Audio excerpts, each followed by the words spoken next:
तो कहने का भाव ये है कि त्रिकुटी पर जब आप पहुंचोगे तो वहां इस दास के रूप में परमात्मा मिलेंगे, और जैसा व्यवहार विचार आपका यहां है और जो डिमांड आप यहां लेकर मर रहे हो, तो वहां जाके फिर नहीं मांगोगे कोठी चाहिए जी, कार बन जाए, तो परमात्मा कहें जाते नीचे तू कार कोठी ले, वापस भेज देंगे। तो ये भी आपने आपकी इच्छा यहां से इसलिए हटाई जाती है कि केवल ये मांगो, साई इतना दीजियो जा मैं कुटुंब समावे, हम भी भूखे न रहे अतिथि न भूखो जावे। बता फिर क्या रहेगा मांगने। कुटुंब समान का अर्थ है परिवार की रिक्वायरमेंट ऑफ द फैमिली। अब रिक्वायरमेंट अगर आपने कोई मोटरसाइकिल की आवश्यकता है तो वो भी देगा भगवान, अवश्य देगा। अगर आपको कार की आवश्यकता तो कार भी देगा, ये गारंटीड समझ लेना।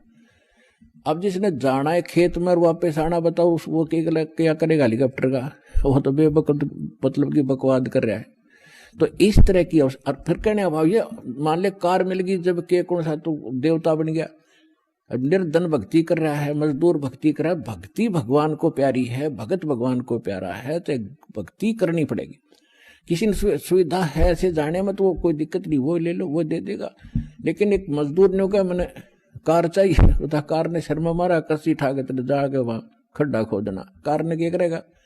हाँ, भक्ति दोनों ही करोगे, दोनों ही मुक्त होंगे। एक भक्ति दोनों ही सफल होगे, वो कार में घूमने भी सफल होगा और मजदूर भी को भी वही पद मिलेगा जो उस कार में बैठे हुए को मिलेगा। तो हमने तो वो चाहना है, यहाँ की वस्तु चाहिए नहीं आपको। तो इस प्रकार जब इस तरह की भावना आपकी हट जाएगी तो वहां त्रिकुटी पे एग्जाम होगा आपका। जैसा व्यवहार जैसा विचार आपका यहाँ इस दास के प्रति है, भगवान देखता रहता है। कहते मौला बैठा मोरचे और देखे जन की भेड़, दवा 10 कोट जम किंकर तहां एक नाम की खेड़। अब जैसे यहाँ आपको तरीके बताए जाते हैं, उदाहरण और एग्जाम्पल दे दे के, कथा सुना के, कि परमात्मा जब तपस्या पर आए काल के इस लोक में, तो धर्मदास जी को परमात्मा बता रहे हैं कि जब मैंने उस काल को ये कहा, परमेश्वर कबीर जी बता रहे हैं कि जब मैंने उस काल को ये कहा कि मैं नीचे जाऊंगा और सब जीवों को बताऊंगा तो भगवान नहीं है, और सब गलत मंत्र जाप कर रहे हैं, उनको यथार्थ ज्ञान दूंगा, यथार्थ मंत्र दूंगा और सब जीवों को पार करके सतलोक ले जाऊंगा। आपने तूने बहुत दुखी कर दिया इनको, भगवान की आत्माओं को। तब वो काल इतना ताकतवर है कि मेरे ऊपर झपट्टा मारा मारने के लिए, तो मैंने सतनाम का जाप शुरू कर दिया। और जो ही मैंने सिमरन किया श्वास से, ऐसे गिर गया जैसे पक्षी की पांख कट जाती है। तो कहने का भाव ये है कि जब आप पर कोई आपत्ति आती है, प्रथम मंत्र मिला है तो उसका सिमरन कर दिए शुरू, और सेकंड मिला है सतनाम तो सतनाम का सिमरन शुरू कर दीजिए। सार नाम मिला है तो वो तो कहना है क्या है, वो सिमरन कर दिए। तो तीनों ही एक जैसा प्रोटेक्शन करेंगे यहाँ की आपदाओं में। तो यहाँ परमात्मा हमें बताना चाह रहे हैं, तो यहाँ हमें बताना चाह रहे हैं कि जब कोई भी आपत्ति आवे तो अपने श्वास का सिमरन आपने शुरू कर देना चाहिए। और उस के अंदर जैसे मौला बैठा मोरचे और देखे जन की भेड़, भेड़ माने भिड़ंत, यानी किस तरीके से ये लड़ता है। जैसे एक सैनिक है और उसके पास बंदूक है, गन है, अब वो गन न छोड़ के और पत्थर ठाको मारने चल रहे तो किसा क्या कल है उसके अंदर। तो आपको ये सतनाम, ये नाम की एक बंदूक दे रखी है, हथियार दे रखा है इस काल के दूतों के साथ लड़ने के लिए। अब जब आपके ऊपर आपत्ति आती है, यम के दूत आते हैं, चाहे परमात्मा ने लिखा, गरीबदास जी ने लिखा है कि वो परमात्मा आपकी हर गतिविधि देखता भक्त की, और आपको ये भी देखता है कि वो किस तरह से उनसे निपटेगा काल के दूतों से। कहते 12 करोड़ यम के दूत, 4 दूतों की तो बात ही छोड़ो जो तुम्हें लेने आते हैं। अगर 12 करोड़ यम के दूत सामने खड़े हों और आपने एक सिमरन कर दिया, वो 12 करोड़ नो पड़ेंगे, जाके एक दूसरे के ऊपर उछलते भागते नजर आओगे, नो मैदान साफ कर जाएंगे।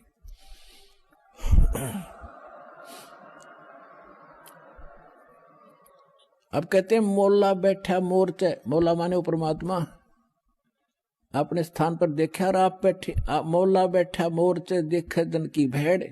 जो मोर्चे में भक्त बैठा है, यानी मोर्चा है हमारा हर काल का ही, उसके साथ हम लड़ रहे हैं, संघर्ष कर रहे हैं, भक्ति कर रहे हैं, हरि सिमरण कर रहे हैं। और कहते हैं उस जैसे आपत्ति आती है उस समय अपना सिमरण शुरू करो दाता का, सब बातें भूल के। और वहां नो का हरी मां मर गया बचाइए तो कहेगा भगत है वो। तो परमात्मा ये देखता है कि वहां आप कैसे कौन सा फार्मूला अपनाओगे, तो वो तरीके आपको यहां बताए जाते हैं। तो वहां एग्जाम होगा त्रिकुटी बजा का आपका। तो यहां परमात्मा कहते मौला बैठा मोर्चा देखे दिन की भेड़, आपकी लड़ाई देखता है, बढ़त देखता है, यो कैसे मुकाबला करता है। बंदूक धर के पत्थर ठाता है या बंदूक दिखावा है, तो फिर ज्यादा फर्क पड़ जाए बंदूक दिखाते हैं। तो सिमरण स्वरूप नाम के सिमरण से संकट टलेंगे। और कहते हैं 12 कोट जम किंकर जहां 12 दूत यम के दूत सारे के सारे आपके सामने आ जाओ, और एक नाम की खैड़, खैड़ माने टक्कर नुमारा सब गिरता चल तगड़ा आदमी होता है। तो ऐसे वो मंत्र की इतनी जबरदस्त शक्ति है, क्योंकि ये ज्ञान जो बोला गया था सिंपल और अनएजुकेटेड व्यक्ति थे, उनको सिंपल लैंग्वेज में समझाना था। तो वो परमात्मा आपकी बढ़ंत यानी आपकी एक्सरसाइज देखता है कैसे कर रहा है। तो वो जैसे इस दास के साथ आप व्यवहार जैसे आप यहाँ तो डिमांड करते हो, तो धीरे धीरे देखो प्रथम बार को भक्त आता है उसको तो कंपलसरी है, वो तो मांगेगा और ये भगवान देगा ही देगा, इसके घर में कोई घाटा है कोई नहीं। ज्ञान इसलिए दिया जाता है कि तू क्या मांग रहा है उतना मांग ले जितनी तुझे जरूरत है, और बाकी भगवान पर छोड़, उसने क्या पता नहीं मेरे बच्चे को क्या आगे आवश्यकता है। आगे तैयार खड़ा पाओगा आपका, आपसे पहले खड़ा मिलेगा, इसको किस चीज की आवश्यकता है। पति भरता जमी पर जो जो धर पाओ, समर्थ झाड़ू देत है ना काटा लग जाए। तो आप उसके हो गए, तो फिर आपके जीवन रूपी सफर में झाड़ू लेकर कहते हैं उसका दास हूं। दास किसे कहते हैं? गुलाम को। भगवान दास भी पीछे रह जाए, लेकिन भगवान आपकी पुकार से सुनते ही आगे खड़ा पाओगा, और उसको पहले भी खड़ा पाएगा कि मेरा बच्चा आ रहा है, और साफ कर दो कि देश के कर्म के कांटे ना चुभ जा। तो इतना आपने इस मालिक में समर्पित होना पड़ेगा पतिव्रता की तरह, तब वह लाभ होगा।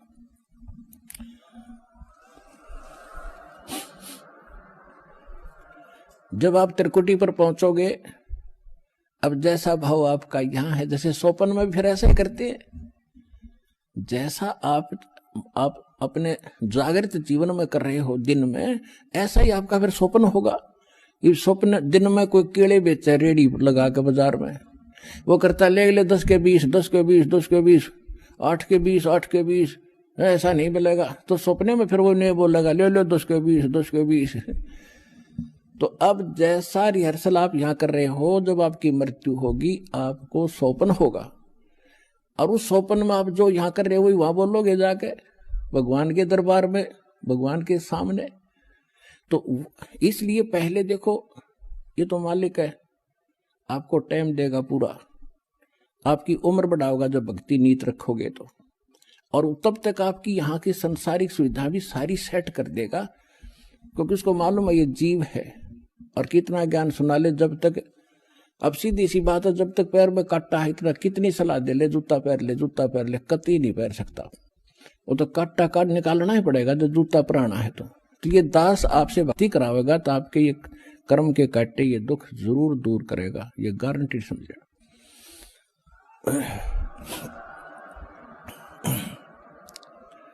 तो उसके लिए आपको धैर्य रखना पड़ेगा, धीरे धीरे रे मना धीरे सब कुछ हो, और माली सीते 100 घड़ा ऋतुआएं फलो। फिर गुरु मानुष कर जानते, गुरु बिन माल, गुरु मानुष कर जानते ते नर कहीं है अंध, ओ है दुखी संसार में फिर आगे काल के फंद।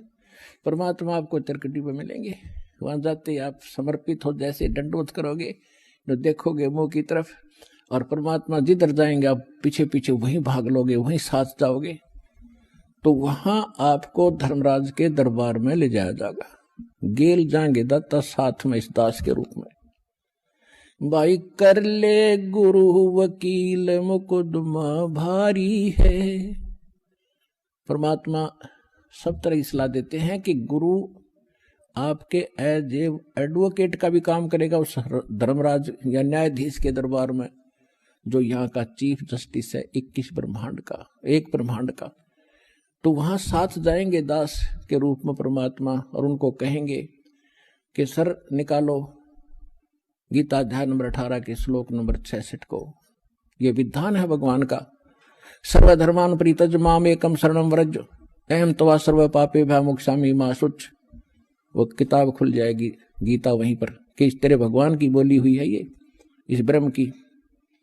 और देखो ये क्या कहता है कि मेरे सत्र के सब पूजा मुझे दे दो और फिर तुम जाओ, अब जी छोड़ो इसको।